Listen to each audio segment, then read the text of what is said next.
Мама. Ау, Мама, біз қашан стиральный машина аламыз? қоя тұрсайшы, қызым бірінші тайзиға балайық та. Онда мама, мен барып кастрюльге шомыла берем. Онда бәтшік айт, басыңа баклашкамен су күйіп көрсін. Баклашка бос емес, оған шай қойып қойғанбыз.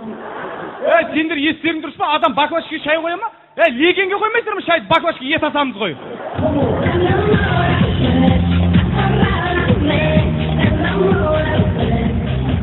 Әр қаланың борларында төбелестер әр түрлі болады. Сонымен бірінші Алматы қаласының борын төбелесі.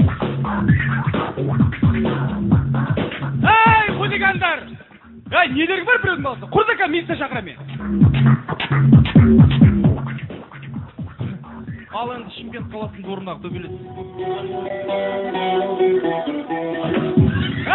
Хулигандар! Аяйсың ба біреудің баласын? Ұра таңалар қабіліне барам.